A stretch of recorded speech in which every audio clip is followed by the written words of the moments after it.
ቢሆንም ይሄኛው ግን እርኩስ መንፈስ ነው፣ ይሄኛው ደግሞ ቅዱስ መንፈስ ነው አይደለ? ቅዱሳን መናፍስት ተብለው ነው የሚጠሩት። ግን አሁን እነዚህ ቅዱሳን መናፍስት ናቸው። ግን እኔ ግራ ይገባኝ እኮ ምንድነው እርኩስ መንፈስ አይመጣባቸውም ብለሽ ስትይ ነው ለመላእክት እንደገና መናፍስት ይመጡባቸዋል እንዴ? ኖ ለመላእክት ሳይሆን ለነቢያት ነው ያልኩት። ለነቢያቶች ለነቢያት እርኩስ መንፈስ ሳይሆን ቅዱስ መንፈስ ነው የሚመጣው፣ ወይም ደግሞ ቅዱስ መላእክቶች ናቸው የሚመጡት እንጂ እርኩስ መላእክቶች አይመጡም። እነዛ ደግሞ የሚላኩት ከማን ነው? አምላክ ያነገራቸውን አምላክ ያሳወቃቸውን ነው ማለት ነው የሚያደርጉት። እንደዛ ከሆነ ለምንድን ነው ኤሳውን እንደዛ አድርጎ በእግዚአብሔር ስም ሲረግማቸው እንደዛ ስብርብር እስከሚሉ ድረስ ማድረጉ ልክ ነው ወይ ልክ አይደለም ብለኛል። እንትኑን ግን እሱ እንደዛ ማድረጉ ትክክል አይደለም ብለኛል። እግዚአብሔር እንደዛ ጸሎቱን ባንዴ ተቀብሎት እንደዛ ስብርብር እስከሚሉ እነዛ ህፃናቶች ምስኪን ህፃናቶች እንደዛ መሆኑ ግን እግዚአብሔር ራሱ ጥያቄ ውስጥ ያስገባዋል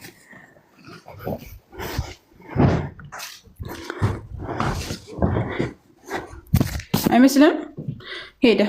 እሺ ጥያቄ ያላችሁ ክርስቲያን ወገኖቻችን መግባት ትችላላችሁ። ስልክ ገብቶበት ነው የተደወለበት። አሰላሙ አለይኩም ወራህመቱላሂ ወበረካቱ። ዛሬ እንዴት አደርሽ? ወአለይኩም ሰላም ወራህመቱላሂ ወበረካቱ።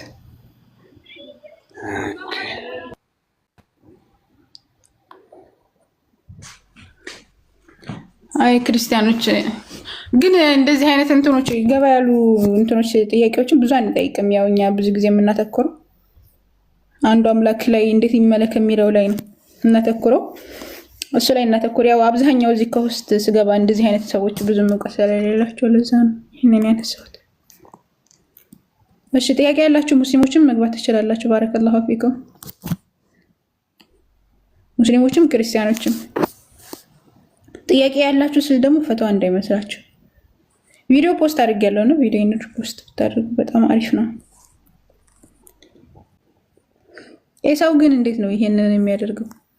ወይ ኤሳው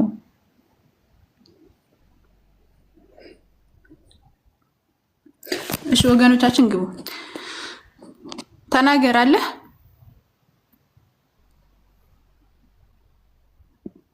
ተናገር እውነቱን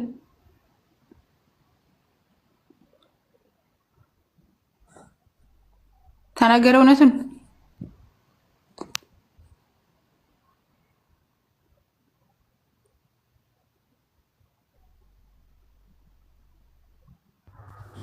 السلام عليكم ورحمة الله وبركاته. وعليكم السلام ورحمة الله وبركاته. زار نديتنا السلام نو؟ الحمد لله سلامنا مبارك وندم من ديتنا. الحمد لله تنانين كله سلام. كله سلام مسكان يقبله هي لقيت الله سبحانه وتعالى. ما شاء الله قتل الأستاذ جمال السلام عليكم نديتنا. وعليكم السلام ورحمة الله وبركاته. أستاذ مبي. أهلا بلنا. باش مددنا شوي. الحمد لله دنانين. الله شو؟ لا الحمد لله. يا قلي تيكوت اللي. هاي زاران.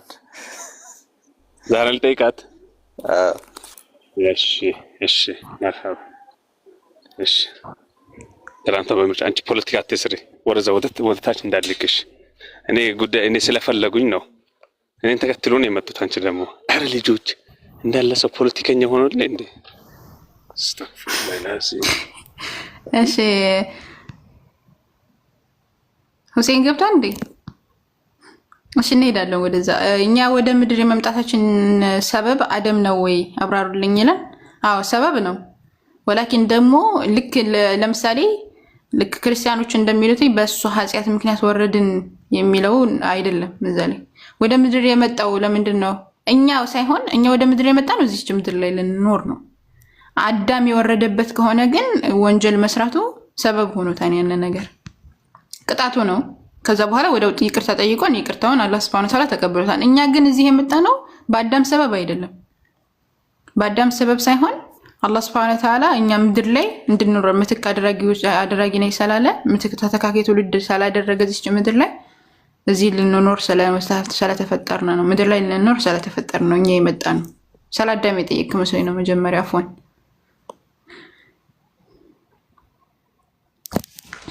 እሺ ሁሴን ከገባው ሁሴን ልቅ።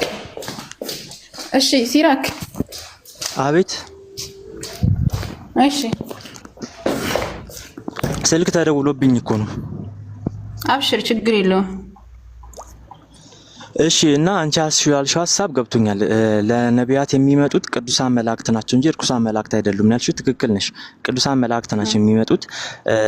አሁን ታዲያ ኤልሳ ልጆቹን ሲረግማቸው ቅዱሳን መላእክት ውስጥ ወይ አንዱ ወይ ቅዱሳን መላእክት መጥተው እንደዛ ልጆቹ በአንበሳ እንዲበሉ አድርገው ይሆናል ብዬ ነው የማስበው። እና ስለዚህ እንደዛ አድርገው ከሆነ ቅዱሳን መላእክት ደግሞ ከሆነ አምላክ እንደዚህ ማድረጉ ልክ ነው ወይ እኮ ነው።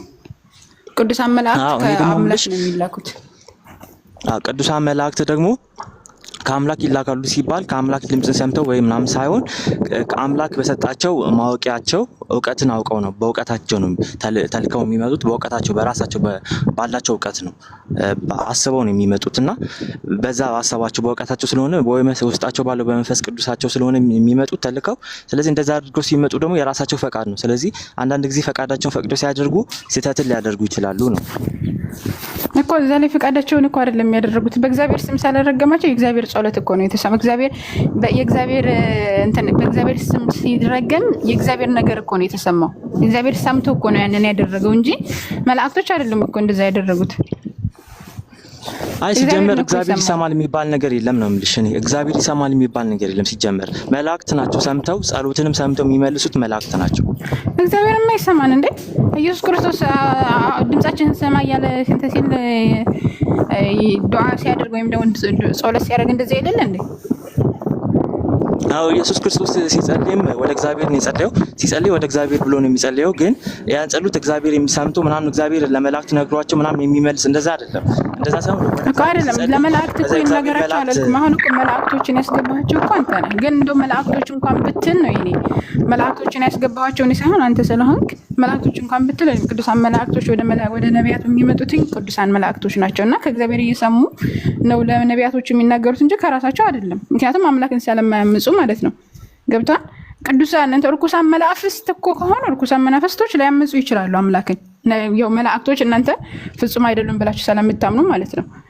ነገር ግን ቅዱሳን መላእክቶች ግን አምላክን የሚገዙ ናቸው እንጂ አምላክን የሚያምፁ አይደሉም። ግን እዛ ላይ እኛ አልሄድኩም። አሁን እኔ ያልኩት ኤሳው እንደዛ ዱዓ ሲያደርግ ወይም ደግሞ ሲረግማቸው ያን እርግማን ሰምተው እነዛ ህፃናቶች ስብርብር ማድረጉ ልክ ነው ወይ የሚል ጥያቄ ነው የጠየቅኩት። አዎ ጥያቄሽማ ገብቶኛል እኮ። የኔ መልስ ደግሞ ኤሳው በእግዚአብሔር ስም ሲራገም እግዚአብሔር ለመላእክቱ ነግሯቸው ሂዱ ብሏቸው አዟቸው እንደዛ መጥተው መላእክት እንደዛ አይደለም ያጠፉት። እግዚአብሔር እንደዛ አያደርግም። እግዚአብሔር እንደዛ ማድረግ ሳይሆን መላእክት ያን ነገር ሰምተው በእግዚአብሔር ስም ሲራገም ቅርብ ሆነው ሰዎችን ስለሚመለከቱ ያያሉ።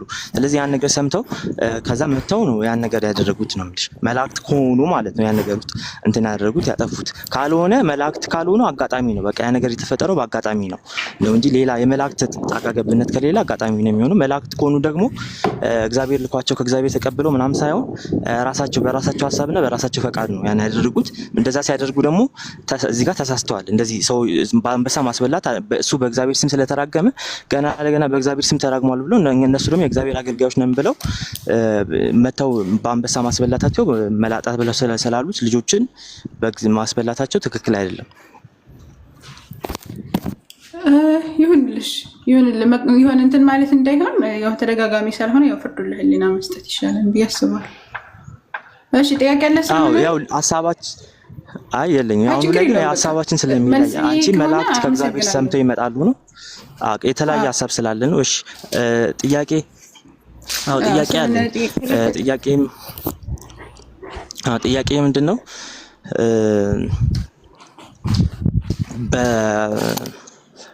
በቁርአን ላይ ቆይ እስኪ ላስታውሰው አንድ ጊዜ። እስከዛ አንቺ የምትጠይቂኝ ከሆነ ጠይቂ። ሀሳቡን ንገረኝ።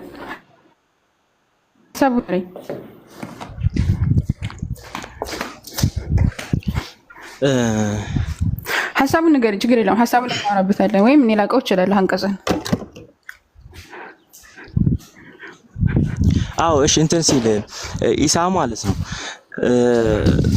በህይወት ዘመን እያለ ሁሉ በየትኩበት ቦታ ሁሉ መልካምን ነገር እያደረኩኝ ከዛ በህይወት ዘመን እያለ ሁሉ ዘካን እሰጣለሁ እና እሰግዳለሁ ይላል ላላ ማለት ነው።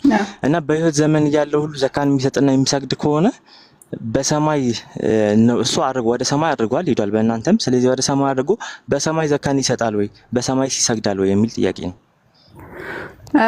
በሰማይ ዘካ አይሰጥም። ምክንያቱም ዘካ ለመስጠት ምስኪኖች መኖር ስላለባቸው ማለት ነው። እስቲ ለአሁን እኔ ምስኪኖች ያለበት ዘካ መስጠት አይወጅብብኝም። ምስኪኖች ነገር ግን ዘካ እንዲሰጥ ታዝዣለሁ። አላህ Subhanahu Wa Ta'ala ትእዛዝ አቅርቦለታል። በህዝብ ካለ ዘካን እንዲሰጥ ምንድነው ዘካንም እንዲሰጥ ሰላትንም እንዲሰግድ አዞኛል ብሎ አምላካችን አላህ Subhanahu Wa Ta'ala ኢሳ አለይሂ ሰላም ያለውን ነግሮናል። ግን ደግሞ ዘካን ለመስጠት ምን ያስፈልጋል? ምስኪኖች መኖር ያስፈልጋቸዋል። ስለዚህ እስቲ ልኮ ያላህ መልእክተኛ አለይሂ ሰላም እንዳለ ምድር ላይ ራሱ ሆኖ ዘካ መስጠት የሆነ ቅንጦት የሚሆንበት አንድ ሰው በቃ ሙሉ ሰው ሰላለው እንደው መስጠት ይፈልጉ ወጥቶ የሚሰጠው አጥቶ እስከሚመለስ ድረስ የሚሆንበት ጊዜ በጣም ብሏል ያላህ መልእክተኛ አለይሂ ሰላም። እና ምስኪን የለም ደግሞ ሰማይ ላይ ያሉት መላእክቶች ናቸው፣ ነቢያቶች ናቸው። ስለዚህ ዘካ አሁን አይሰጥም። ሲመጣ ግን ወደፊት ይሰጣል። እንደገና ደግሞ እዚህ ምድር ላይ እያለም ይሰጣል። ስለዚህ በህይወት ዘመን ያለው ሁሉ ለዘካ እንድሰጥ አድርጎኛል ብሎ ሲል በህይወት ዘመን ያለው ሁሉ አይሰጥም ማለት ነው። ኖ ምድር ላይ አይደለም ግን ክፍሉ ላይ ቆይ በህይወት እስካለው ዘካንም እንድሰጥ እንደዚሁም ደግሞ ሰላት እንድሰግድ ታዝዣለሁ በህይወት እስካለሁ ድረስ። ስለዚህ በህይወት እስካለ ድረስ ይሰጣናው። ነገር ግን ደግሞ ለመስጠት ምን ያስፈልጋል? ምስኪን ያስፈልጋል። ምስኪን ከሌለ እኔ ራሱ አይወጅብብኝም። አሁን ለምሳሌ እኛ ዘካን እንድንሰጥ ታዘናል። በህይወት እስካለን ድረስ ገንዘብ እስካለን ድረስ ዘካን እንድንሰጥ ታዘናል። እሱም ታዟል። በህይወት እስካለ ድረስ ዘካን እንዲሰጥ። እስቲ ገንዘብ ከሌለው ራሱ ገንዘብ እንዲሰጥ ቢታዘዝም ላይሰጥ ይችላል። ገብታን ገንዘብ ከሌለ ማለት ነው። እንደውም ተቀባይ ሊሆን ራሱ ይችላል ማለት ነው። አዎ እሱ የኔ ጥያቄ ግን ምን መሰለሽ ዛራ፣ የኔ ጥያቄ በህይወት እስካለ ሁሉ ሲል በህይወት እስካለ ማለት እስከሚሞትበት ቀን ድረስ ስለሆነ ስለዚህ እሱ የሚሞተው ደግሞ ሲመጣ ነው የምትሉት። ስለዚህ በሰማይም ሆኖ ይሰጣል የሚል እንትን አይሰጥም ወይ ነው? አይሰጥም። እስካለ ሁሉ ሲል አይሰጥም። አዎ ምክንያቱም ለምን? እሺ ለምን እንደሆነ ልንገር። ለምሳሌ ዘካ ለመስጠት እኛም ታዘናል። ለምሳሌ ዘካ የማይሰጡ እኮ አሉ፣ ነፍ ያሉ። ያ ማለት አልታዘዙም ማለት አይደለም፣ ታዘዋል። ነገር ግን ዘካ ለመስጠት ምን ማድረግ አለበት? መስፈርቱ መሟላት አለበት። እሱ ዘካን እንዲሰጥ አዎ ታዟል። ነገር ግን ዘካውን ለመስጠት መስፈርቶቹ አልተሟሉም። እነዛ መስፈርቶች ምንድናቸው? አንዱ ምስኪን የለም እሱ ካለበት ቦታ ላይ። አሁን እኛ ዘካን ተታዘዝን፣ ሁሉም ሙስሊም ዘካን እንዲሰጥ ታዟል። በህይወት እስካለ ድረስ ዘካን እንዲሰጥ ታዟል። ግን ዘካን ለመስጠት ምን ያስፈልጋል? ምስኪን ያስፈልጋል። ወይም ሰውየው ሀብት ሊኖረው ይገባል። ሀብት የሌላቸው አሁን ይሰጣሉ እንጂ አይሰጡም ሲጀመር። ያ ማለት አልታዘዙም ማለት አይደለም፣ ታዘዋን። በህይወት እስካሉ እንዲሰጡ ታዘዋን። ወላኪን ደግሞ ምን አላሟሉ? መስፈርቱን አላሟሉ። ኢሳ አለይሂ ሰላምም አሁን መስፈርቱን የሚያሟላበት ቦታ ላይ ስላልሆነ አሁን ላይ አይሰጥም። ነገር ግን ምስኪን ባለበት ቦታና ምድር ላይ ባለበት ቦታ ሰው ይሰጣል ማለት ነው። በህይወት እስካለ ዘካን እንዲሰጥ ታዝዣለሁ ማለት ሁሌ ይሰጣል ማለት አይደለም።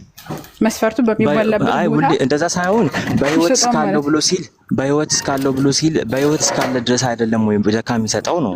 በህይወት እስካለ ድረስ ሲባል ደግሞ እስከሚሞትበት ቀን ድረስ አይደለም። አዎ የታዘዘው እንደዛ ነው። በህይወት እስካለ ጊዜ ድረስ ከሆነ በሰማይ ደግሞ በህይወት አለ እናንተ ጋር አድርጎ ሳይሞት ነው። ስለዚህ በሰማይ ስለማይሰጥ ይሄ ስህተት ነው የሚሆነው። ኖ ትእዛዙ ነው እንደዛ እኮ ሲራክ፣ ትእዛዙ እንደዛ ነው። ትእዛዙ በህይወት እስካለ ዘካን እንዲሰጥ ታዟል። ነገር ግን ስለዚህ ኢሳ በቁርአን ላይ ኢሳ በህይወት የመለስኩት ድጋሜ እየደገምከው ነው። ኢሳ ያልመለስሽውን ነው የምጠይቅሽ። ኢሳ በህይወት ዘመን እስካለው ድረስ ዘካ እንዲሰጥ አድርጎኛል ብሎ ሲል ኢሳ በቁርአን ላይ እየተሳሳተ ነው ማለት ነው። ምክንያቱም በህይወት እስካለ ድረስ የሚሰጠው እስከሚያደርግ ድረስ ነው። ዘካን እንዲሰጥ ምን ብያለሁ? ታዝዣለሁ አለ። ግን እሱ በህይወት እስካለ ድረስ አልሰጠም። በህይወት እስካለ ጊዜ ድረስ ግን አልሰጠም። ምን ያስፈልጋል? ቆይ መታዘዝ ግን ምን ያስፈልጋል? ምን ማሟላት ያስፈልጋል? መስፈርቱ ማሟላት ይገባል። አንድ ሰው ያንን ነገር ለማድረግ መታዘዝ ማለት ግን መተግበር ማለት አይደለም ነው። ገብቷል? ሁሌ የተገብሯል ማለት አይደለም። ታዘዝ ማለት እኮ ስለዚህ ትእዛዙ ትክክል አይደለም። አሁን እኮ ትእዛዙ ትክክል አይደለም። በህይወት ዘመን እስካለ ድረስ የተው ያለው ኢሳ ትክክል ከሆነማ በሰማይም በህይወት አለ ቆይ አድርጎ ሄዷል። ቆይ ይልክ ያንን ነገር ለመተግበር መስፈርቱን እስካልተሟላ ድረስ አለመስጠት ይችላል። እስቲ አሁንም እኮ እየነገርኩት ነው ምሳሌ አድርጌ። እኛ ራሱ በህይወት እያለን አሁን ዘካን እንድንሰጥ ታዘነ፣ ግን ደግሞ የማይሰጡ አሉ፣ እንደውም የሚቀበሉ አሉ እያልኩህ ነው። ገብቶሃል? ያ ማለት ግን ዘካን እንዲሰጡ አልታዘዙም ማለት አይደለም። ታዘዋል፣ ግን ምን አልተሟላ? መስፈርቱ አልተሟላም። ኢሳ አለይሂ ሰላም መስፈርቱ አልተሟላም። መስፈርቱ በተሟላበት ቦታ ይሰጣል በህይወት እስካለ ድረስ። ነገር ግን መስፈርቱ ባልተሟላበት ሰዓት አይሰጥም ማለት ነው። ሙፈሲራኖች እንደዛ ነው የሚያስቀምጡት። አይ በህይወት እስካለ ማለት ሁሌ ይሰጣል ማለት ነው ካልክ ግን የሙፈሲሮችን ማስረጃ አምጥተህ መሞገት አለብህ ማለት ነው። ስለዚህ በቃ በህይወት እስካለው ድረስ የሚለው ሙፈሲሮች እንደፈሰሩት በህይወት እስካለ ድረስ ሳይሆን በህይወት እስካለ ድረስ የሚችል ከሆነ የሚችልበት ሁኔታ ሲፈጠር ነው ማለት ነው። መስፈርቱን የሚያሟላ ከሆነ ነው እንደዛ ነው። ሲጀመር ዘካ የሚባለው ነገር እኮ እንደዛ ነው። መስፈርቱን የሚያሟላ ማንኛውንም ሰው ነው። አሁን ዘካን ስጡ አላህ Subhanahu Wa Ta'ala ዘካን እንድንሰጥ በጣም ብዙ ቦታዎች ላይ ያዙናል። ግን ዘካን የማይሰጣላ አለ። ግን ያ ማለት አልታዘዝም ታዟል። ዘካን ስጡ ብሎ አዞናል ሁላችንን። ግን ዘካን የማይሰጡ ምንድናቸው? መስፈርቱን ያላሟሉ። መስፈርቱን ማሟላት አለበት አንድ ሰው ዘካን ለመስጠት። የቀረ መስፈርቱ የማይሟላለት ከሆነ እንደውም ሊቀበል እስቲ እንትና ኢሳ አለይሂ ሰላም እኮ ምድር ላይ ሆነ ራሱ ተቀባይ ራሱ ሊሆን ይችላል። ከሌለው ዘካን እንዲሰጥ ቢታዘዝም ያንን ነገር እስካላሟላ ድረስ ተቀባይ ራሱ ሊሆን ይችላል። መታዘዙ አንደኛ የሱ ብቻ ሳይሆን ለሁሉም ነው የሚሆነው። ዘካን እንዲሰጥ እስካለ ዘካን እንዲሰጥ ሲታዘዝ ለሁሉም ነው የሚሆነው። ለሱ ለተከታዮቹም ማለት ነው። ዘካን እንዲሰጥ ሲታዘዙ ለሁላቸውም ስለሆነ ማለት ነው። ገብቶሃል? ነቢያቶች ሲታዘዙ ተከታዮችም አብረው ይታዘዛሉ። እንደዛ ነው። እሱ ገብቶኛል። ግን አሁን እዚህ ጋር ቁርአኑ ላይ በህይወት እስካለው ድረስ ዘካን እንዲሰጥ ይደገምከው ሲል ሌላ ጥያቄ ልድገምልህ። ቆይ በህይወት እስካለው ድረስ ዘካን እንዲሰጥ አድርጎኛል ብሎ ሲል መስፈርቱ እዚህ ጋር ምንድነው? በህይወት መኖር አይደለም? ኢሳ በህይወት እስካለው ድረስ ነው ያለው። ሌላ መስፈርት አላስቀመጠም። መስፈርቱ በህይወት እስካለ ድረስ ከሆነ ስለዚህ በህይወት እስካለ ድረስ የማይሰጥበት ምክንያት ምንድነው? በህይወት አይሰጥም ነው። በህይወት እስካለ እኮ ዘካን አይሰጥም አላልኩም። ዘካን ይሰጣል። ግን ደግሞ ዘካን ለመስጠት ምን ያስፈልጋል? መስፈርት ያስፈልገናል። ገብቷን? አንደኛ ምስኪን መኖር ያስፈልጋል። ሁለተኛ ገንዘብ መኖር ያስፈልጋል። እነዚህ ሁለቱ ካልተሟሉለት ምድር ላይም ሆነ ሰማይ ላይ ሆኖ መስጠት አይችልም። ያ ማለት ግን ትእዛዙ አልታዘዘም ማለት አይደለም። ታዟል። ግን መቼ ነው የሚከሰተው? ያን ነገር ተግባር ላይ የሚውለው መቼ ነው ሲባል ትእዛዙ መፈጸም የሚችለው ሳይሆን መቼ ነው ሲባል አቅሙ ሲኖረው ነው። የዛ አቅም ሲኖረው የዚያኔ ይፈጽማል። የታዘዝነው ሁሉ አሁን በነገራችን ላይ እኛ የታዘዝነው ሁሉ እንሰራለን ማለት አይደለም። መቼ ነው የምንሰራው? አቅማችን ሲፈቅድ። አላህ አዘ ወጀል ላይ ይከልፉ ነፍሰን ኢላ ወስዐሃ ነፍስን ከችሎታ በላይ ያስገድዳትም ይላል አምላካችን አላህ። ገብቷል? አላህን ተገዙ ሲለን ለምሳሌ ብዙ ነገራቶች አዞናል። ያንን ሁሉ ካልፈጸመን ትእዛዙን አልጠበቅንም ማለት አይደለም። ትእዛዙን ሙሉ በሙሉ ላንችል እንችላለን። ነገር ግን ታዘነን። ትእዛዙ ታዟል። ነገር ግን ተግባሩ ምን ያስፈልጋል?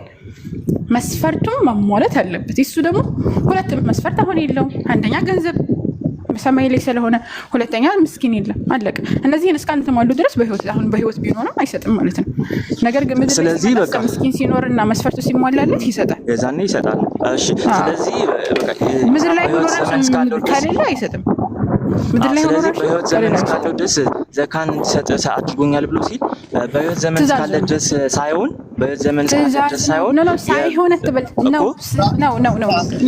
በህይወት ዘመን እያለ ነው። ግን ትእዛዙ ነው። ደጋግሞ እሳክ በቃ ቀጥል ይሳካል። በቃሽ አንድ ደቂቃ እንትን አልኩኝ። እየተረዳኝ ስላለ ሲራክ የኢሳ በህይወት እስካለው ዘካ መስጠት ታዝዣለሁ አለ አይደል? በተኛ ሰዓት ኢሳ በህይወት አለ ወይስ የለም? አለ። በተኛው ሰዓት እሰጣለሁ ማለትን ያስይዛል? አይ አያስይዝም። ለምን ተኝቶም እኮ ህይወት አለው የሚለውን አልከኝ። በህይወት እስካለው እሰጣለሁ ካለ ለምን ተኝቶስ ለምን አይሰጥም? ምክንያቱም ስለማይችል ነው። በህይወት እያለ ሆኖ ስለማይችል ዛራ እንደመለሰችው ነው ማለት በቃ ገብቶኛል እኮ እኔ ኮንክሉዥኑን ለማስቀመጥ ፈልጌ ነበር። ስለዚህ ያው በህይወት ዘመን እስካለ ድረስ ይሰጣል ሲባል ሲችል ነው የሚሰጠው ነው። ቅድም መስፈርቱ ሲሟላ ነው ማለት መስፈርቱ በህይወት ዘመን እስካለ ድረስ ሲባል በህይወት ዘመን ያለ ሆኖ ግን ሲችል ነው እንጂ በህይወት ዘመን እስካለ ድረስ ብቻ አይደለም ነው እንትኑ የቁርአን ሐሳብ እንደዛ አይደለም። በህይወት እስካለ ድረስ ማለት ቀደም አሁን በሰጠው ምሳሌ አንድ ሰው ተኝቶ ኢሳ ራሱ ተኝቶ ይሰጣል ማለትን በህይወት አለ በተኛ ሰዓት ግን አይሰጥም። ለምንድን ነው የማይሰጠው? ስለተኛ ቢኖረውም ራሱ ማለት ይሄ በነገራችን እንደዚህ አይነት በጣም ካንተ አልጠብቅም። ከሲራክን ያው እንደዚህ አይነት የወረደ አስተሳሰብ አልጠብቅም። የሆነ ነገር አደርጋለሁ ብዬ እኔ በህይወት እስካለሁ እህቴን እጠብቃታለሁ ብል የሆነ ነገር አጋጣሚዎች እንትን ካሉ ያን አላርኩም ማለት እኔ ያ ቃል ተሳሳተ ቃል ነው ማለት አይደለም፣ ወይ ደግሞ ቃሉ ትክክል አይደለም ማለት ነው። ቃሉ ትክክል ነው። ቅድም እንዳልኩ በተኛ ሰዓት አይሰጥም ነበር። በተኛ ሰዓት እኮ በህይወት አለ ግን አይሰጥም ነበር። ስለዚህ አይ ምላሽ ልሰጥ አልችልም። ገብቶኛል እኮ ይሳቅ። እኔ ቅድም ኮንክሉዥኑን ለማስቀመጥ ስሞክር ለዛራ እኮ ገብቶኛል። የእሱ ሀሳብ ኮንክሉዥን ሳስቀምጥ ተሳስቼ ነው እንጂ እኔ ለማለት የፈለጉት ኮንክሉዥኑ ላይ ምንድነው በህይወት ዘመን እስካለ ድረስ ብቻ ሳይሆን በህይወት ዘመን መኖሩ ብቻ በቂ አይደለም። በህይወት ዘመን እስካለ ብቻ ሳይሆን በህይወት ዘመን ኖሮ የሚችል ከሆነ ነው የሚሰጠው። ማለት ለምሳሌ አንደኛ አቅም ካለው ብር ካለው፣ ሁለተኛ ዳዎች ካሉ፣ ስለዚህ በዚህ በሚለው ስለዚህ ሰማይ ደግሞ አለችኝ እሷ ሰማይ ብርም የለም ድሃዎችም የሉም። ስለዚህ ዘካ መስጠት አይችልም። ስለዚህ በዘመን እስካለ ብቻ የሚለው መስፈርት አይደለም።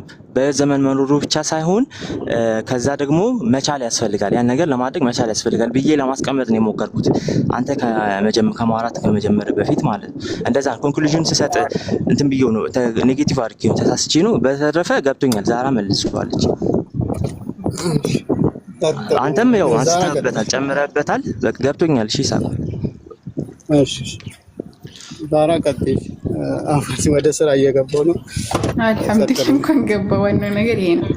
እሺ ሌላ ጥያቄ አለ ወይስ እኛን ጠይቀ? እሺ ሌላ ጥያቄ ደግሞ ልጠይቅ። ሌላ ጥያቄ ሰይጣን ከእሳት ነው የተሰራው አይደል? አዎ። ታዲያ ከእሳት ከተሰራ ጀሃነም ውስጥ ወይ ገሃነም ውስጥ እንዴት ይቃጠላል? በእሳት እንዴት ሊቃጠል ይችላል? እሳት በእሳት እንዴት ሊቃጠል ይችላል? አንድ ታሪክ እዛ ነኝና የሆነ አሊም ተጠይቆ ነበር ይሄንን ነገር። አሊም ናቸው እና ምን አሉ መሰለህ፣ አንድ ሰው እየመጣና ያ ሼክ አለው ናም አለው። መልሱን ራሱ ይመልስልሃል። እሺ ታሪኩ ከዛ እኔ ምንድነው ሰይጣን ከእሳት ነው የተፈጠረው አይደለ አለው። አዎ ከእሳት ነው የተፈጠረው ብሎ መለሰለት። ከዛ በኋላ እንዴት ነው ከእሳት የተፈጠረ ከእሳት የሚያቃጥለው ብሎ ይመልስለታል። ከዛ በኋላ ያን አሊም ብድግ አደረገና ትልቅ ጭቃ ድቡልቡል ያለ ጭቃ ማለት ነው አነሳና አናቱን ፈነከተው። ከዛ በኋላ ሲፈነከተው ለምንድን ነው የምትመታኝ እንዴ አመመህ አለው። አዎ አመመኝ አለ። ከዛ በኋላ ለምንድን ነው የምትፈነክተኝ ብሎ ጠየቀ። እንዴ ምን ችግር አለው? ምክንያቱም ከጭቃ አንተ ከጭቃ አይደለም እንዴ ተፈጠርከው?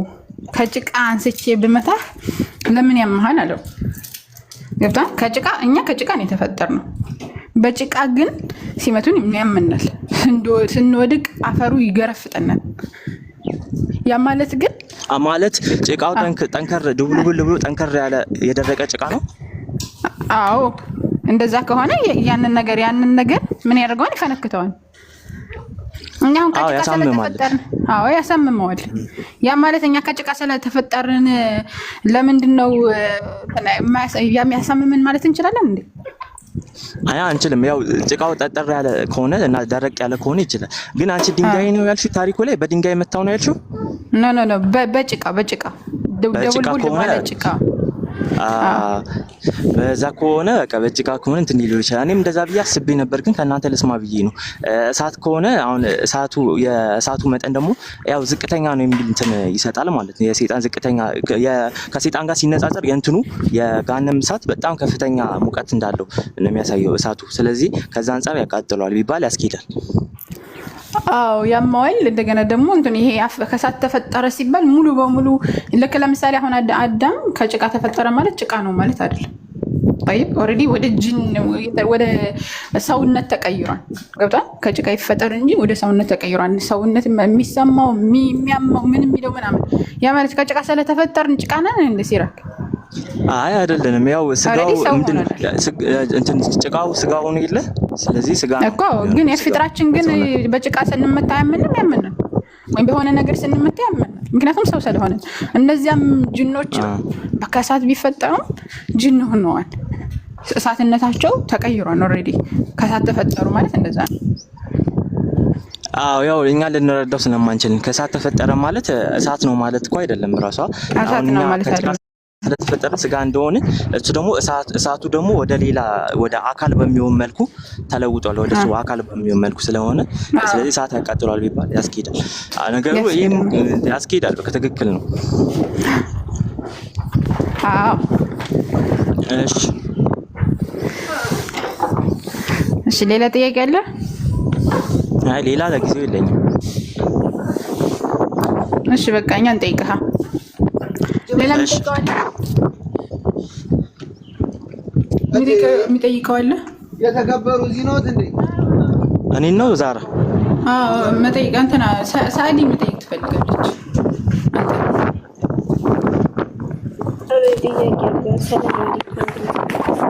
ወአለይኩም ሰላም ወራህመቱላሂ ወበረካቱ። ዛሬ የታርቂ ማሬ ወይ እሺ ከኔ አይደለም ገበዘው ከሲራ የኔም ያው ነው ግን ያ እሺ ወገናችን የምጠይቅህ መለኮት ላይ ነውና ጴንጤ ነው ኦርቶዶክስ ነው? እኔ ሁለቱንም አይደለም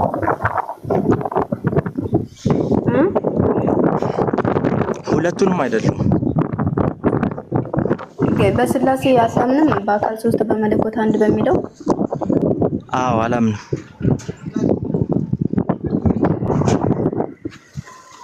እሺ አይ ጥያቄ ይዛለች ስለነበር ለምሳሌ አብ ወልድ መንፈስ ቅዱስ አንድ አምላክ ናቸው አይነጣጠሉም እንደሚሉት ነበር ጥያቄ። አይ እኔ በዛ ስለማላምን በቃ እሺ ዛሩ ቀጥል። እሺ ኢየሱስ ምንድነው ብለህ ነው የምታምነው? ኢየሱስ ያው ሰው ነው ብዬ ነው የማምነው። አምላክ ነው ወጥተህ ማለት አምላክ መሆኑን አታምነው እንዴ? ቆይ የለበሰ ፋይል ምንድነው ዛሬ? ነው ክርስቲያን ነው እኮ ክርስቲያን ሆኖ እኮ ኢየሱስ ክርስቶስ ሰው ነው ብለው የሚያምናሉ። ኖ ኢየሱስ ክርስቲያን ሆኖ ኢየሱስ ክርስቶስ ሰው ነው ፍጡር ነው ብለው የሚያምኑ እኮ አሉ። ምንድነው ሃይማኖትህን ነገር ምንድነው? ዩኒታሪያን ክርስቲያን ነው። ዩኒታሪያን ክርስቲያን በቃ አንተ ወደኛ ለመምጣት በቃ 5 ደቂቃ ነው የሚቀርህ ማለት ነው። አይስ እንኳን እንትን ማለት እንደዚህ ማለት አይቻልም። በደቂቃ ነው ማለት አይቻልም። እኔ ግን ያው ማምነው ለማያልቅ ጊዜ ነው ብዬ ነው ማምነው። 95% ዩኒታሪያን ክርስቲያኖች ወደ እስልምና የተጠጉ ናቸው። አንዱን አምላክ ያመልካሉ። ኢየሱስ ክርስቶስ መልእክተኛ መሆኑን ያምናሉ። ሰው መሆኑን ያምናሉ። መለኮታዊ ነገር አለው ብለው ያምኑ። አምላክ ነው እንኳን ቢሉ አምላክነቱ የጸጋ ነው እንጂ የመለኮት ይሄ ምንድነው ይባለው የባህሪ ነው ብለው ያምኑ። በቃ እኛም እንደምናምነው ማለት ነው። ኢየሱስ ክርስቶስ በቃ ፍጡር ነው እንደማንኛውም ሰው ነው፣ ግን ተሰቅሏል ብለው ያምናሉ። ተሰቅሏል በስቅለት ያምናሉ። እና ስቅለት ላይ እንወያይ። እሺ ያው ግን ደግሞ ሌላ ያው የኢየሱስ ምንነት ላይ አንድ አይነት እምነት ነኝ ያለና እናንተም ሰው ነው እኛም ሰው ነው ብለን ፍጡር ነው ብላችሁ ነው የምታምኑት። ያ ማንነቱ ላይ ግን ይለያያል። ማንነቱ ላይ ማለት ለምሳሌ ኢየሱስ ክርስቶስ ነው ወይ ደግሞ እናንተ ደግሞ መሲህ ነው ትላላችሁ፣ የተቀባ ነው ብላችሁ ታምናላችሁ። አንድ ነው እሱ ጋም። ሌላኛው የሚለየን ደግሞ ግን ኢየሱስ ጌታ ነው የሚለው ይለየናል። እኛ ኢየሱስን ጌታ ነው ብለን እናምናለን፣ እናንተ እንደዛ አታምኑ። እኛ ደግሞ ኢየሱስን አምላክ ነው ብለን እናምናለን። አምላክ ሲባል ግን መለኮታዊ ወይ ደግሞ የሚመለክ አምላክ ሳይሆን ወይ የባህሪ አምላክ ሳይሆን የጸጋ አምላክ ነው ወይ ደግሞ የፈራጅነት አምላክ ነው። የእግዚአብሔር ቃል ስለመጣለት ነው አምላክ የተባለው ብለን እናምናለን። እሱ ይለየናል። ጌትነት የሚለውን ግን እኮ እናንተ የምትቀበሉት አስተማሪ በሚል ነው አይደል? አስተማሪ ረቡኒ አይደለም። ጌትነትና አስተማሪነት የተለያየ ነገር ነው። ኢየሱስ ራሱ መምህርና ጌታ ትሉኛለች እና ብሎናል። መምህር እና ጌታ የተለያዩ ናቸው። መምህርነት ማለት አስተማሪነት ነው እና ጌታ ማለት ደግሞ ገዢነት ማለት ራስ መሆን ነው። ራስ ነው። ኢየሱስ ራስ ነው ወይ ደግሞ ገዢ ነው። የቤተክርስቲያን ራስ ነው ወይ ደግሞ ይለዋል። የአካሉ ማለት የቤተክርስቲያን ራስ ነው ይለዋል። ስለዚህ የቤተክርስቲያን ራስ ነው። ጌትነት ምንድን ነው? አንድ አካል እኮ ጌታ ማለት እኮ አለቃ ማለት እኮ ነው በእንትኑ አባባል እንጂ ጌትነት የመለኮት ጌትነት የለውም። ጌትነት የሚባለው ባይብል ላይ እንደውም ማርያም ሉቃስ ላይ 2 ወንጌል ላይ አንድ ቦታ ላይ ረቡኒ ብላ የተናገረችውን ሌላ ቦታ ላይ ደግሞ ጌታ ሆይ ብላ ተናግራለች። የአትክልተኛው መስሏት ማለት ነው። ጌታ ሆይ የሚለውና ረቡኒ የሚለው ተለዋዋጭ ነው ይመጣል ማለት ነው። ያ ማለት ረቡኒ ማለት እንትን መምህር ሆይ ማለት ነው አይደለም? ጌታ በሌላ ቦታ ላይ ደግሞ ጌታ ሆይ ብላ መምህር ብላ የተናገረችበት አለ፣ ጌታ ሆይ ብላ የተናገረችበት ቦታ አለ። ስለዚህ ያ ማለት የበላይ ነው ማለት ነው። ተለዋዋጭ ነው ይመጣል። ስለዚህ ተለዋዋጮች ናቸው። ግን አንድ ሰው ጌታ ነው ሲባል አለቃ ነው፣ ገዢ ነው፣ በሰዓቱ የነበሩትን ሰዎች ይመራል፣ እንደዛ ማለት ነው። ልክ ለምሳሌ ዳዊት ጌታ ነበረ። እንደዚሁም ደግሞ እንትና ስትመለከት ይሄ ዮሴፍ ራሱ ጌታ ነበረ በግብጽ ላይ። ያ ማለት ምንድነው? መሪ ነው ማለት ነው። አለቃቸው ነው፣ መሪያቸው ነው፣ በሰዓቱ የሚመራቸው የነበረ ሰው ነው እንደማለት ነው። ኢየሱስም ተመሳሳይ የሆነ ነገር የቤተ ክርስቲያን ራስ ስለሆነ መሪ ስለሆነ ምናምን ነው ምናምን የበላይ ስለሆነ ነው። የበላይ ስለሆነ ራስ ስለሆነ እንደዛ ነው ስሙ። የአምላክም ጌትነት እኮ ራስ የሁሉ ገዢ ከመሆኑ አንፃር ነው እንጂ እኮ የአምላክ መለኮታዊ ጌትነት የሚባል እኮ ነገር የለም። አምላክነት ነው ያለው እሱ። በተረፈ ጌትነቱ እንደ መግዛት ነው። እንደ ያው መግዛትም ከሆነ መግዛት፣ ጌትነት ከሆነ ጌትነት ነው። አይቀያየርም። ለአምላክና ለሰው ሲሆን አይቀያየርም። ግን እሱ የሚለየው ምንድነው? አምላክ ሁሉንም ነው የሚገዛው። ሁሉንም አንድ መላእክትንም ጨምሮ ሁሉንም፣ ኢየሱስንም ጨምሮ ሁሉንም ሰው ይገዛል። ሁሉንም እንዳለ ፍጥረታትን ሁሉ ይገዛል። ከሁሉ ፍጥረታት ሁሉ የበላይ ነው። ተመላኪ ነው። በጌትነቱ ደግሞ ተመላኪ ነው አምላክ።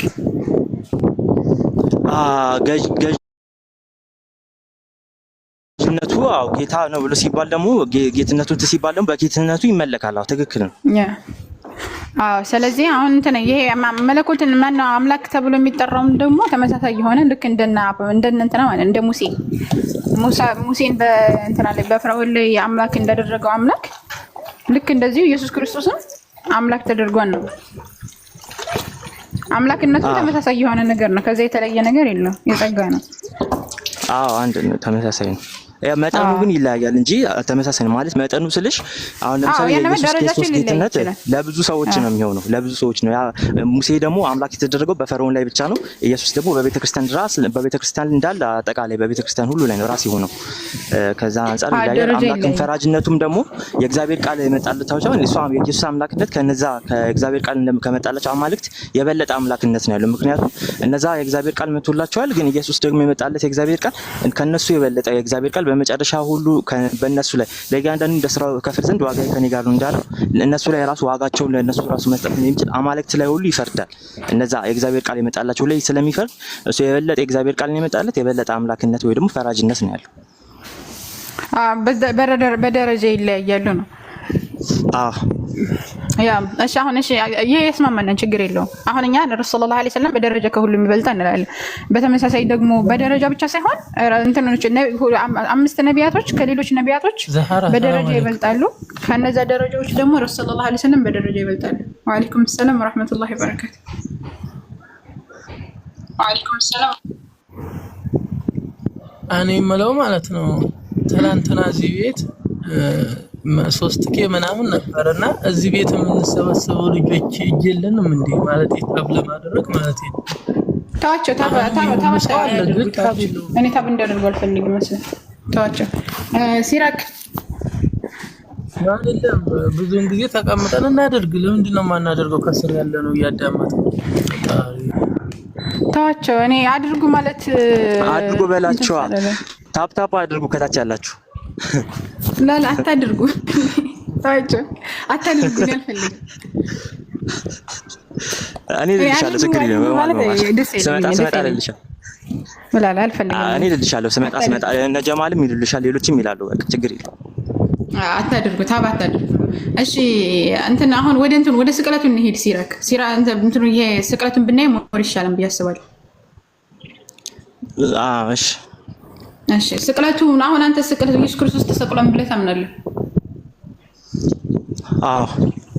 እሺ እንደዛ ከሆነ እንትን አሁን አፕኩሪፋ ተብለው የተደበቁ መጽሐፍቶች ለምሳሌ እንትኖች የነ መግደላዊት ማርያም ወንጌል፣ የነ ቶማስ ወንጌል፣ ሌሎችም ወንጌላቶች አሉ የምታውቃቸው ከሆነ የባይብል ዳራ ላይ አጥንተህ ከሆነ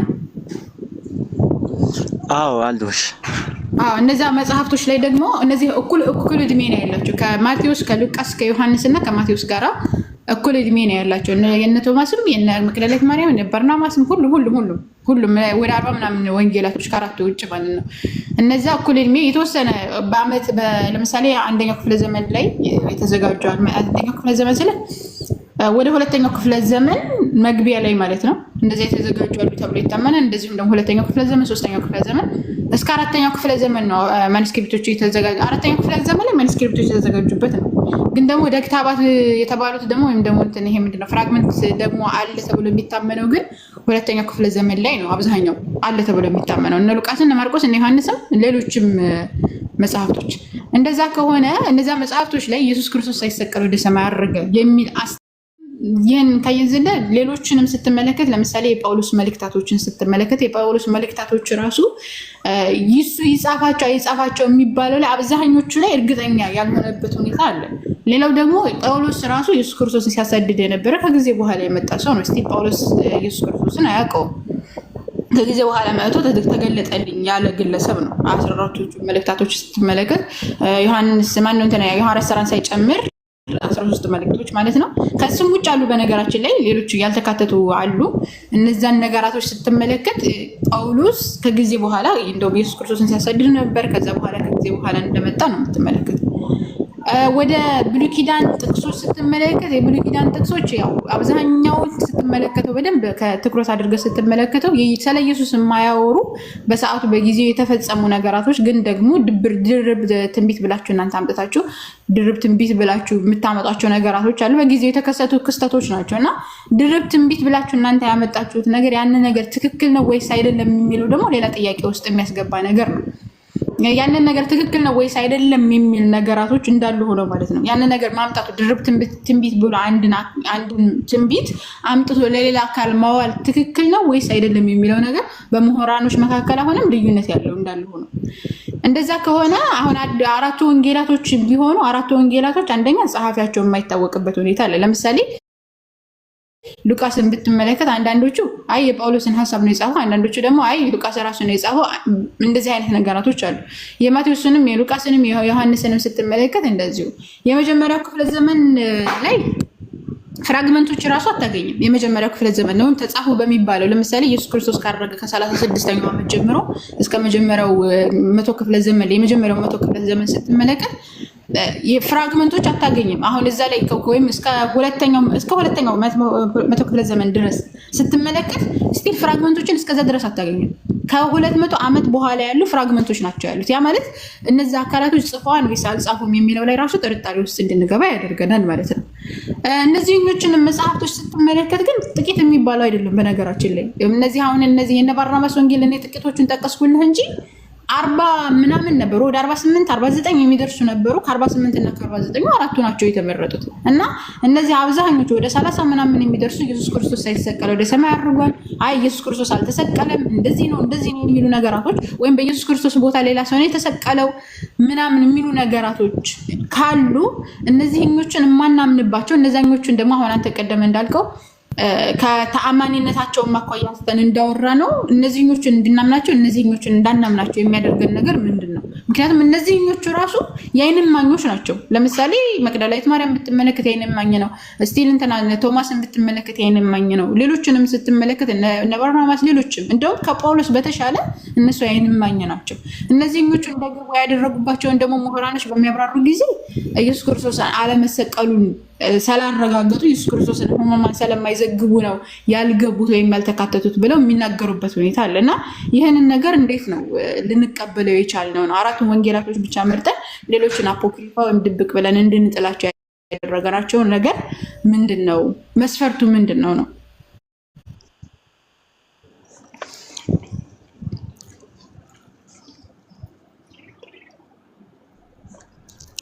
ምን መሰለሽ አሁን እነዚህ አራት ወንጌላት ትክክል ናቸው ብለን የምንልበት ምክንያት እነዛኞቹ አፖክሪፋ የተባሉት መጽሐፍት ወደ 40 ምናምን ይሆናሉ 41 ምናምን የሚሆኑ ናቸው እና እነዛ መጽሐፍት ውስጥ አንዱ ነው የዮና ወንጌል የሚባለው እሱ ወንጌል ብቻ ነው ባሲለስ ነው የባሲለስ ወንጌል የሚባለው ነው። እሱ ብቻ ነው ኢየሱስ ክርስቶስ እንዳልተሰቀለ የሚናገረው እንጂ ሌሎቹ ግን ያልገቡበት ቀኖና ውስጥ ያልገቡበት ምክንያት ኢየሱስ እንዳልተሰቀለ ስለሚናገሩ ሳይሆን የኢየሱስን ሕማማት ስለማይናገሩ ነው። አባቶች እንደዛ ብለው ነው ያላስገቡት። ማለት ኢየሱስ የተሰቃየውን ስቃዩን የመስቀሉ አካባቢ ሲደርስ ከዛ መሰቀሉ ምናምን ስለማይናገሩ ነው ያልገቡት እንጂ የሚቃወሙ አይደሉም። የኢየሱስን ስቅለት የሚቃወሙ አንድ ወንጌል ብቻ ነው። አሁን ግን እነዚህ አራት ወንጌላት ግን የኢየሱስን ስቅለት ታሪኩን በተራ እያደረገ በትክክል ኢየሱስ እንዴት እንደተሰቀለ አድርጎ በደንብ ፍንክቹን ይናገራሉ። እንዳልኩሽ ደግሞ እነዚህ አራት ወንጌላት ብቻ አይደሉም ደግሞ የሚናገሩት። የሌሎች ደግሞ የዮሐንስ መልእክት ለምሳሌ አንደኛ ዮሐንስ መልእክት ምዕራፍ 1 ቁጥር 7 ላይ ዮሐንስ ኢየሱስ የሚወደው ደቀ መዝሙር የነበረው ማለት ነው ሐዋርያው ዮሐንስ እንዲህ ብሎ ጽፏል። እርሱ በብርሃን እንዳለ እኛም በብርሃን ብንመላለስ ለእያንዳንዳችን ህብረት አለን፣ የልጁም የኢየሱስ ክርስቶስ ደም ከኃጢአት ሁሉ ያነጻናል ብሎ ጽፏል። ስለዚህ የልጁ የኢየሱስ ክርስቶስ ደም ካለ ይሄ ማለት ኢየሱስ መሰቀሉን በደንብ አድርጎ ይናገራል። ይሄን ደግሞ የጻፈው ሐዋርያ ዮሐንስ ነው በመልእክቱ ነው። አንደኛ የዮሐንስ መልእክት ነው የሚለው የዮሐንስ መልእክት እንደሆነ በጣም እርግጥ ነው። ስለዚህ ዮሐንስ እንደዚህ ብሎ ጽፏል። በዮሐንስ ደግሞ በወንጌሉም ደግሞ ራሱ እንደዚህ ደግሞ በወንጌሉ እንዴት እንደተሰቀለ ከዛ ከሙታን ደግሞ እንደተነሳ ከዛም ደግሞ እየታያቸው እንዳደረገ ጽፏል እና ይሄ በጣም በቂና አሳማኝ ነው። እነዚህ ሁለቱ ራሱ ዮሐንስ መልእክትና ዮሐንስ ወንጌል ሁለቱ በራሱ በቂ ናቸው። ኢየሱስ ለመሰቀሉ በደንብ አድርገው ይናገራሉ። ከዛ መሰቀሉን ብቻ ሳይሆን ደግሞ መነሳቱን ከሙታን መነሳቱን ማድረጉን ከሙታን መነሳቱ ራሱ የሚያሳየው ደግሞ መሞቱን ነው። እንዴት ሞተ ሲባል ተሰቅሎ ነው የሞተው። ከዛ አረገ ሲባል ከዛ ደግሞ የታያቸው አረገ ሲባል ደግሞ ከምን በኋላ ነው ያደረገው ሲባል ከሙታን ከተነሳና ከታያቸው በኋላ ነው ብለን እንላለን። ስለዚህ ይሄ ይላል። ሌላ ደግሞ ራሱ ዮሐንስም በሁለተኛው ዮሐንስ መልእክትም ስለ ስቅለት ተናግሯል። ከዛ ደግሞ አንደኛ ጴጥሮስ ላይ ተናግሯል። እንደዚህ ስለ ኢየሱስ ደም ይናገራል። አንደኛ ጴጥሮስ መጀመሪያ አካባቢ ላይ ይናገራል። የጳውሎስ ደግሞ ጳውሎስ ኢየሱስ የተገለጠለት ሰው ነው የሚናገረው። እሱ ራሱ እንደዛ ይናገራል። የሐዋርያት ስራ ላይም ደግሞ የሐዋርያት ስራን ሉቃስ ነው የጻፈው ተብሎ ይታሰባል። ሉቃስ ደግሞ የሐዋርያት ስራ ላይም ጳውሎስ እንዴት ኢየሱስ እንደተገለጠለት ምናምን ብሎ ተናግሯል። ስለዚህ ለጳውሎስ ደግሞ ራሱ ኢየሱስ እንደተገለጠለት ተናግሯል። ጳውሎስ እንግዲህ ተቃዋሚ እንደነበር ነው የተናገረው ሐዋርያት ስራ ላይ የክርስቶስ ሐዋርያ ተቃዋሚ ነበር ምናምን እያለ ታሪኩን በደንብ አድርጎ ነው። ይሄ ታሪክ ውሸት የሚሆንበት ምንም ምክንያት አይኖርም። ውሸት የሚጽፉበት ምንም ምክንያት አይኖርም። ስለዚህ ይሄ ትክክለኛ ታሪክ ነው። ጳውሎስ የእውነትም ደግሞ ኢየሱስ ተገልጦለት የኢየሱስ ክርስቶስ ሐዋርያ ሆኗል። ከዛ በኋላ ከሐዋርያት ከአንድ ላይ ህብረት እያደረገ መስበክ ጀምሯል ማለት ነው። ወንጌልን ኢየሱስ የእግዚአብሔር ልጅ እንደሆነ ነው ለመጀመሪያ በምኩራብ የሰበከው። እሱም ደግሞ ከተጠመቀ በኋላ ነው። የኢየሱስን ስም እየጠራ ከተጠመቀ በኋላ ኢየሱስ የእግዚአብሔር ልጅ እንደሆነ ሰበከ። ከዛ ወንጌልን ማስፋፋት ጀመረ። ኢየሱስ እንደተሰቀለ ለኃጢአት ስርየት ልክ እንደ ሐዋርያት መናገር ጀመረ። ብዙ ሰዎች ጳውሎስ ከሐዋርያት ከኢየሱስ ተቃራኒ ትምህርት ነው የሚያስተምረው ምናምን ይላሉ። ግን ጳውሎስ እንደውም እንደ ሐዋርያትና እንደ ኢየሱስ ትምህርት ነው የሚያስተምረው። እንደውም አጠናክሮ የኢየሱስና የሐዋርያት ትምህርት ለአሕዛብ በሚሆን መልኩ ቀይሮ ነው የሚያስተምር። ልዩነቱ እሱ ነው የሚለየው። እሱ ለአሕዛብ ነው መልእክቱን የሚያስተላልፍ፣ ለአሕዛብ ይድናሉ ብሎ ያምናል። እሱ ደግሞ የእግዚአብሔር ፈቃድም ስለሆነ ትክክለኛ ነገር ነው እና እንደዛ ከዛ አንጻር ነው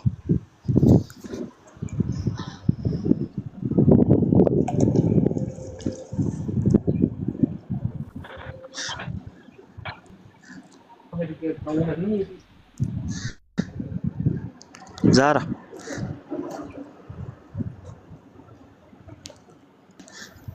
መህመር የመጣ ቆይ አንድ ጊዜ መህመር እናስገባውና የሚመቸህ ከሆነ ማለት ነው፣ የማይመቸህ ከሆነ እንቀጥላለን።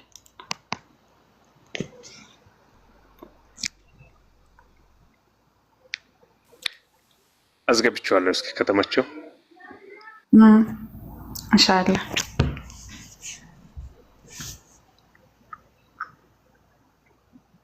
ግባ ከተመቸህ መህመር።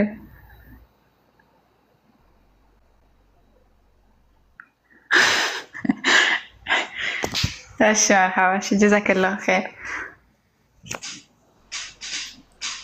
እሺ ሲራቅ አሁን ያነሳቸው ነገራቶች ከጠየቁት ጥያቄ ጋር የሚያያዙ ናቸው ብዬ አላምንም። ምክንያቱም የጠየቁት ጥያቄ እነዚህኞቹ አሁን አራት ወንጌላቶች የተካተቱበት ምክንያት ምንድን ነው? እነዚህኞቹ ደግሞ አፖክሪፋ ወይም ድብቅ ተብለው የተጣሉበት ነገር ምክንያቱም ምንድነው ነበረ ጥያቄ።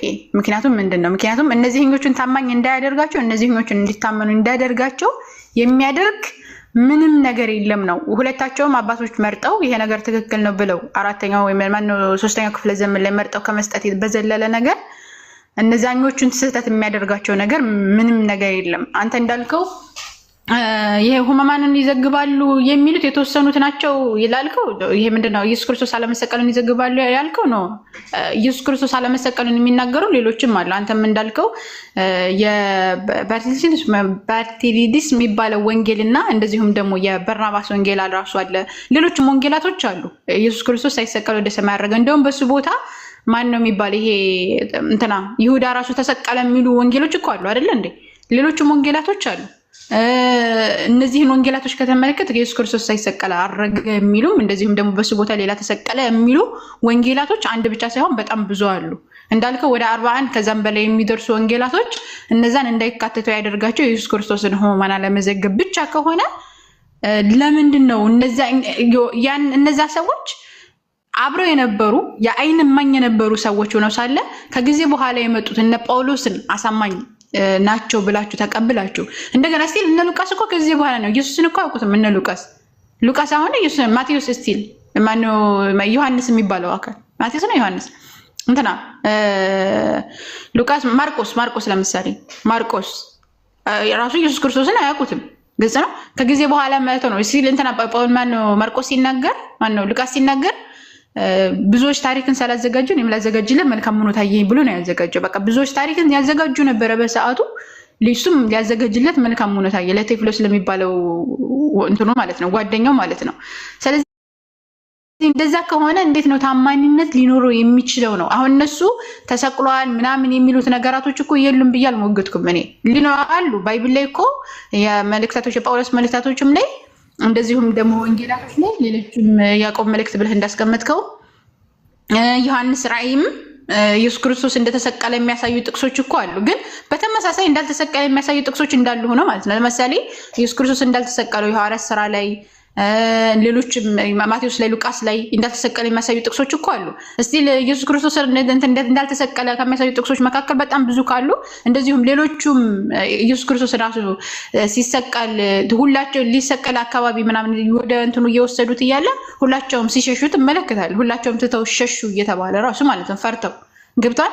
እንደዚህ አይነት ነገራቶችን አንስተን እኮ መሟገት እንችላለን። አሁን ኢየሱስ ክርስቶስ ተሰቅሏል አልተሰቀለም የሚለው ላይ ሳይሆን የኔ ሙግት እነዚህኞቹን ታማኝ እንዳደርጋቸው እነዛኞቹን ደግሞ አልተሰቀለም የሚሉትን ነገራቶች እንድናምናቸው አልተሰቀለም እንዳናምናቸው ተሰቅሏል ደግሞ እንድናምነው የሚያደርገን ነገር ምንድነው ነው? እነዛኞቹ እንዳይታመኑ የሚያደርጋቸው ነገር ምንድነው? ትክክል ቢሆኑስ የሚልን ነገር እንዴት ነው የማይፈጥርብህ ነው የኔ ጥያቄ። እና እሱ ላይ አተኩረህ ብትመልስልኝ ከዛ አጠቃለሁ እና ወደ ሁሴን ቤት ይሄዳል። እሺ እንግዲህ ቅድም ነግሬሻለሁ። አሁን እነዚህ አራት ወንጌላት ከኔ መስሎኝ እኮ ነው በረቢ ጥሩሽ። አዎ እኔ ጥያቄ አሁን ኢየሱስ ክርስቶስ ተሰቅሏል አልተሰቀለም ይላሉ ወንጌላቶች ሳይሆን ጥያቄ የነበረው ትኩረት ያደረገው እነዚህኞቹን እንዳይታመኑ እነዚህኞቹን እንዲታመኑ ያደረጋቸው ምንድነው? እነዚህኞቹ ትክክል ቢሆኑስ ነው። አሁን የእነዚህኞቹን መስፈርት ነው እኔ እየጠየቅኩ ያለሁት። አሁን አራቱ ወንጌላቶች ብቻ ተመርጠው እንዲቀበላቸው ያደረጋቸው የቤተ ክርስቲያን አባቶች ምንድነው? የህመማንን አይዘግቡም ወይም ደግሞ ኢየሱስ ክርስቶስ ሳይሰቀል ወደ ሰማይ አረገ ይላሉ በሚል ብቻ መውጣታቸው ልክ ነው ወይ ነው? ትክክል ነው ወይ ይሄ? እነዚህኞቹን ታማኝ እንዳያደርጋቸው እነዚህኞቹን ደግሞ እንዳሳመን እንደውም ከነዛ በኋላ የመጡ አስተማንተኖች ናቸው መልእክታቶችን ብትሉ ሁላቸውም ከዛ በኋላ የመጡ ስለሆኑ እንዴት ይሁን ይችላል እኔ ጥያቄ የነበረው። እሱ ደግሞ እንደተሰቀለ የሚያሳይ ጥቅስ ነው ሲያሳየኝ የነበረው ማለት ያንንማ እኔም አሁን እሱ ያነሳቸውን ጥቅሶች ራሱ መሞገት እኮ እችላለሁ። ለምሳሌ ስጋዬን የሚበላ ደሜን የሚጠጣ የሚለው ነገር ቃሉን ለማለት ተፈልጎበት እንደሆነ እኮ ማስረጃ ማምጣት እችላለሁ። ሌሎችንም ነገራቶች ያነሳቸውን ሙግቶች እያነሳው ይሄ ንከረከር አይደለም ይሄ ነገር ለምሳሌ ስቅለቱን አያሳይም ምናምን በሚል እንደገና ደግሞ ስህተቶች እንዳሉት ልስቲል ስቅለቱ ላይ ራሱ ተሰቅሏን ተነስቷን በሚለው ዙሪያ ራሱ እዛው ከታሪኩ ላይ በጣም ብዙ ስህተቶች እንዳሉት ለምሳሌ እርስ በርስ የሚጋጩ ነገራቶች እንዳሉት እንደዚሁም ደግሞ የሆነ አሳማኝ ያልሆኑ ነገራቶች እንዳሉት ማንሳት ይቻላል። ለምሳሌ ከማርያሞቹ ጋር በተያያዘ ኢየሱስ ክርስቶስ ተነስቷን የሚለው ነገር ላይ ራሱ ከመላእክቶቹ ጋር በተያያዘ እንደዚሁም ደግሞ ከመቃብሩ መከፈትና መዘጋት አስመልክቶ ወደ የሄዱት እነማን ናቸው ስንት ናቸው እነዚህ የተያዙ ነገራቶችን አንስቶ እኮ ስህተት ማድረግ ይቻላል። ግን የኔ ጥያቄ እሱ አይደለም። የኔ ጥያቄ የነበረው ለምንድነው የእነዚህኞቹን 40 ምናምን ወንጌላቶች ተቀባይነት እንዳይኖራቸው ያደረጋቸው ነገራቶች ያስቀመጡት መስፈርት ልክ ነው ወይ? እንደገና ደግሞ እነዚህኞቹን ታማኝ እንዳያደርጋቸው እነዚህኞቹን ታማኝ እንዳያደርጋቸው ያደረገው ነገር ምንድነው ነው? ትክክልስ ነው ወይ? ምክንያቱም ከዛ በኋላ የመጡት ታማኝነት ካላቸው ያይንማኝ የነበሩ አካላቶች መጽሐፍቶች እንዲወጡና እነሱ እንዳይካተቱ መደረጋቸው ማጭበርበር ውስጥ ወይም እሺ ዛራ እና ወደ ጀዛከላሁ ኸይረን ኢንሻአላህ ሲራክ ተመልሰሃል። ግን ኢንሻአላህ ሁሴን ቤት ናት ወሎ። እሺ እዛ ገባለሁኝ እስባለሁ ወይም አሁን እሱ ለ30 ስለሚሄድ እናወራለን። سبحانك ربنا وبحمدك أشهد أن لا إله إلا أنت نستغفرك ونتوب إليك وصلى الله وسلم على نبينا محمد وعلى آله وصحبه أجمعين. السلام عليكم.